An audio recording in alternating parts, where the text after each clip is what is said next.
Kenya to wait longer for the oil trillions. Kenyans may never know details of how trillions of crude oil revenue would be shared between the government and foreign producers, amid soaring opacity over every aspect of production so far.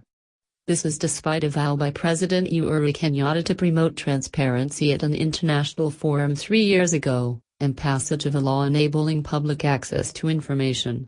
Also read, Kenya's oil hits black market long-standing dispute now.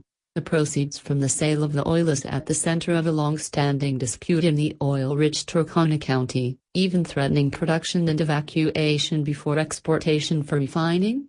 Oil, the British exploration firm which claims to have spent nearly $200 billion recoverable from proceeds of oil sales, says it has no problem publishing its production-sharing contracts.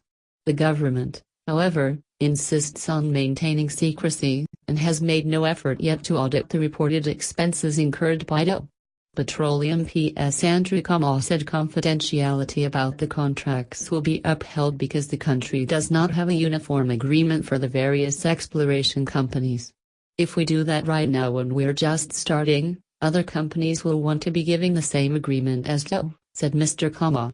But Martin Bago, Dow's country manager, contradicted Kamau's position, saying his firm had published similar contracts elsewhere. We have encouraged the government that we take no exception in disclosing those contracts, he said, citing that Dow's contracts in Ghana are public. Also read, oil prices set to rise as major producers mop up supply glut. Interestingly, though, Dow published the contracts in Ghana where it started producing oil within 3 years of discovery in 2010. It is however unclear how different companies would demand the same treatment, yet the oil blocks are not homogeneous. In any case, the exploration companies are only looking for business opportunities, and that as a seller, Kenya cannot be compelled to offer any specific terms. Kamau's sentiment flies in the face of his boss, President Kenyatta, who told a meeting in the U.S. that he absolutely advocated full disclosure of oil contracts. Uhuru, in his address, said secrecy in such contracts had been a cause for turmoil in other countries, and Kenya was keen to avoid going down the same route, to the approval of his audience. Kenyatta has clashed bitterly with Josephat Nanak, the Turkana governor, over how the oil revenues would be shared between the national and county governments. Mr. Nanak is demanding 30% of the revenues earned by the state to be shared between the county and local community. The president holds that the local community should be entitled to only 5%, while the county would get 20%, but with a rider that the amount should not exceed double the allocation from the national government. But even in the standoff, Nanak is in the dark over the amount of total expected revenues since the sharing formula with the oil firms remains confidential. The governor's position is shared by many of his constituents who may frustrate any future attempts to evacuate the oil from the fields. Also read, why Kinal Kabul boss is not excited about Kenya's oil plan. Besides the secrecy around the contracts, the government has repeatedly lied about the progress at the oil fields and the much publicized early oil pilot scheme, OPS. So far, it has postponed 3 attempts of executing OPS, with each postponement having its own unique excuses. Initially, the government had announced an export date of September 2016, before it was pushed to January and later June 30. Mr. Kamau now expects that the pilot scheme, a push propagated by the government, would start in February despite the myriad of existing challenges, including a disenfranchised local community. But the reality on the ground and the demands being made by the residents of Turkana County before the production of oil starts means this might be a tough deadline to beat.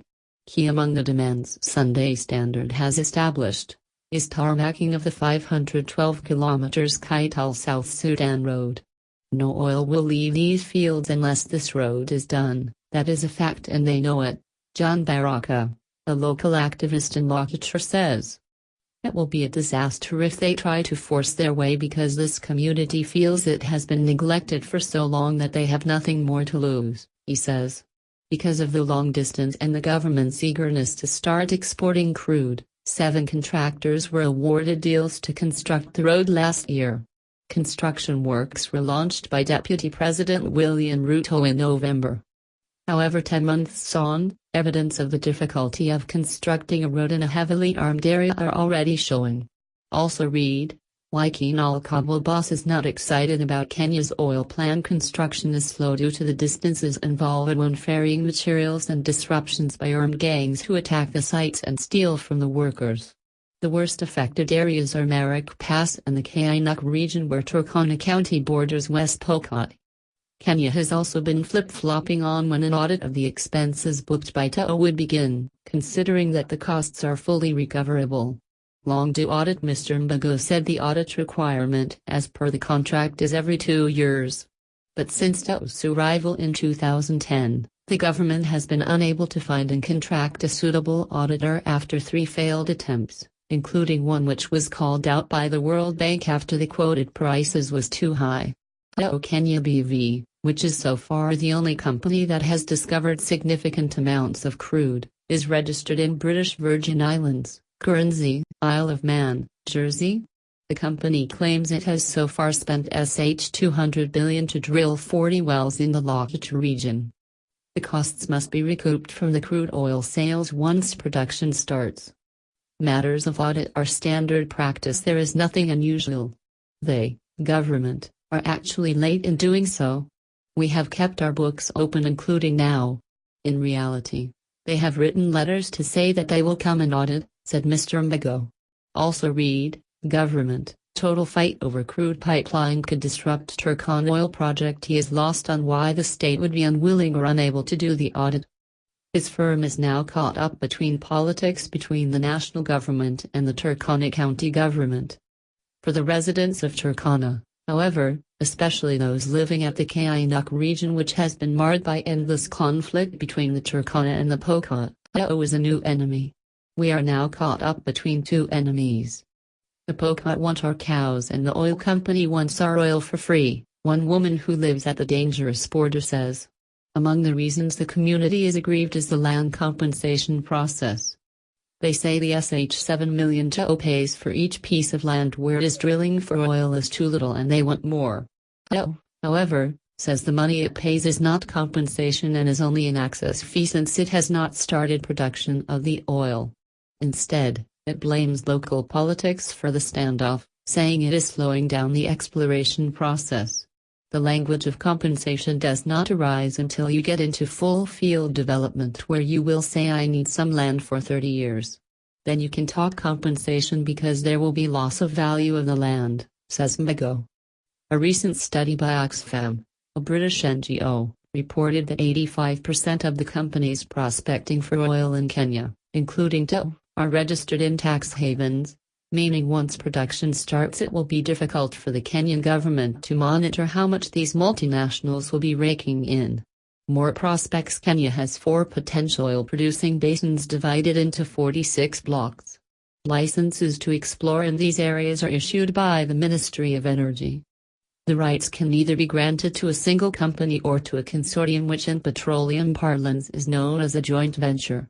The company with the majority of the shareholding is known as the operator and is the lead in the project. It makes all the major decisions related to the sites operated by the consortium and acts as a link between the government and the oil exploration exercise. There are at least 41 active petroleum licenses in the country where 35 separate companies have a stake through subsidiaries. These subsidiaries are owned by 27 parent companies. 17 of these parent companies, which are all multinationals, are registered in tax havens. Read more at www.standardmedia.co.kwe.